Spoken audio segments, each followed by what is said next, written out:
Hey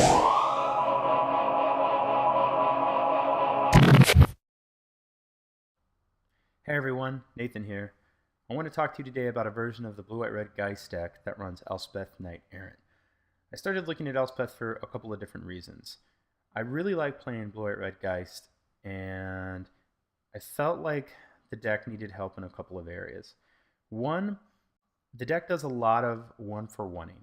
It hopes to generate extra value with cards like Cryptic Command and Snapcaster Mage, but I wanted a card that gave the deck a better mid-range value generation engine without losing the control aspect of the deck.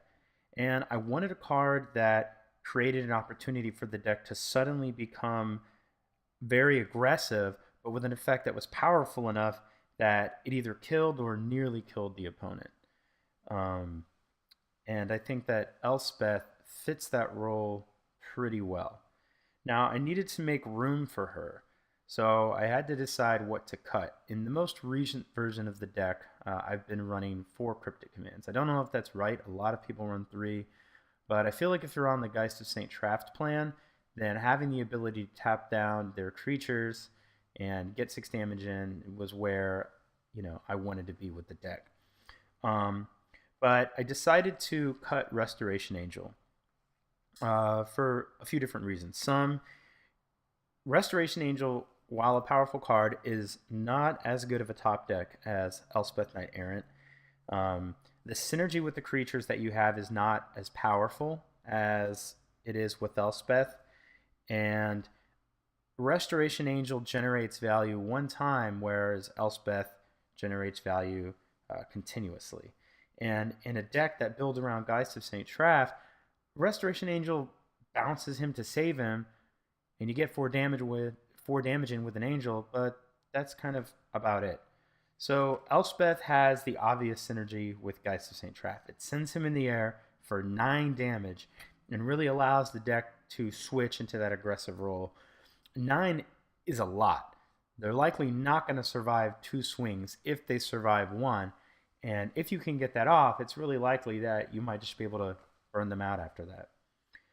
Elspeth's also good on defense.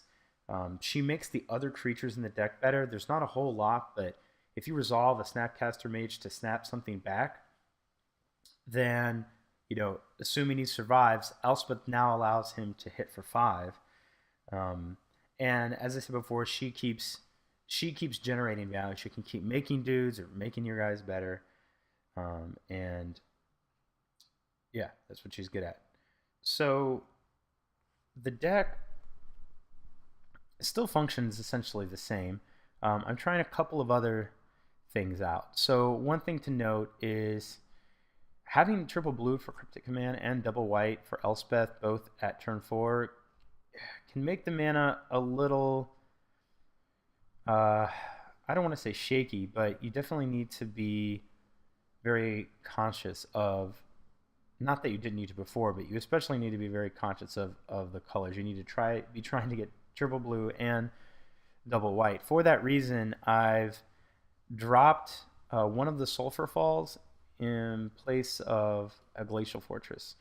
I might try going to 2 Glacial Fortress instead of a Sulfur Falls, but even though we only have 7 cards that need red, I still feel like red is just a very important color in this deck, and sometimes we want more than 1 red when we're trying to burn out our opponent. So that's what we did mana wise to try to support this change. The other thing I'm trying with this deck that's a little different is 3 remands, and I may even try 4. I don't know if cutting a Cryptic Command to make room for a remand is right. Probably not. But my thinking is the deck is an aggro control deck, and it's always a control deck in the first few turns of the game. It's either playing Lightning Bolt or Lightning Helix, or playing some control card like Mana Leak or Spell Snare. And I feel like Remand,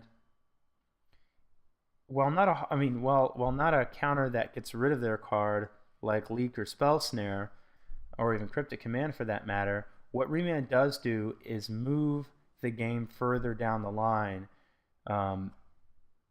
so that we can, it moves it further into the mid game, where hopefully we can begin taking control of the game with our more powerful effects and cards like Cryptic Command and Elspeth.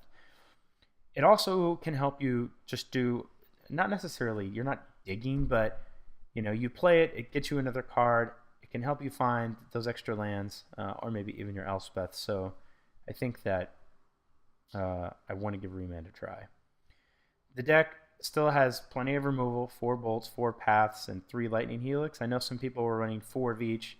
I decided to drop a Lightning Helix to make room for some other cards, but also I figured, if I had to cut one out of those 4, I wanted it to be Lightning Helix. We already have a 3 damage for 1 mana removal spell, and so that kind of makes the 3 damage from Lightning Helix a little bit more redundant, whereas Path can take care of just about anything.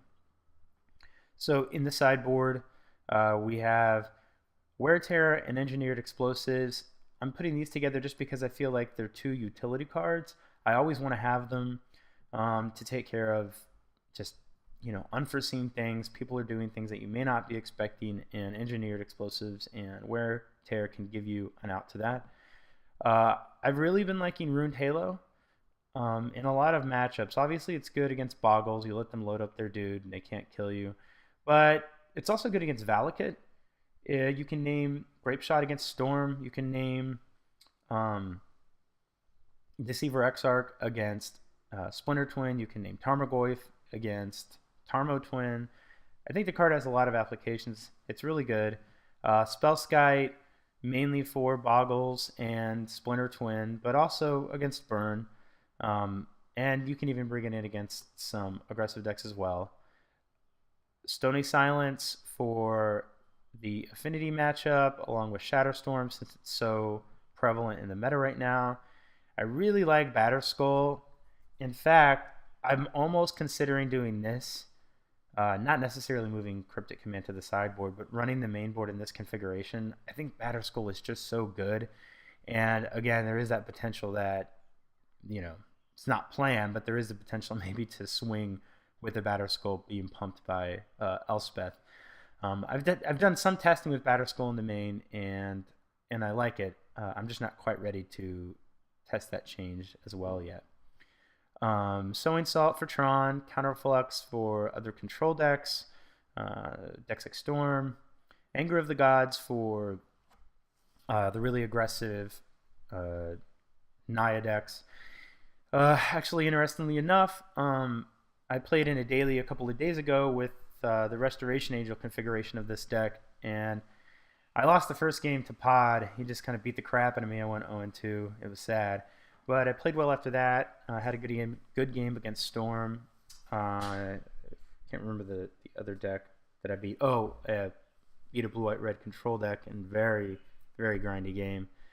And at the end, in game 3, I lost to Naya aggro. They went something like, not Wild Nacatl, Experiment 1, and then turn 2 went Burning Tree, Wild Nacatl, Curd Ape, or something like that. And I got stuck on 2 lands. I did have a lot of removal, and I think I managed to live all the way to turn 6 to 7, basically on the back of Lightning Bolt and Lightning Helix.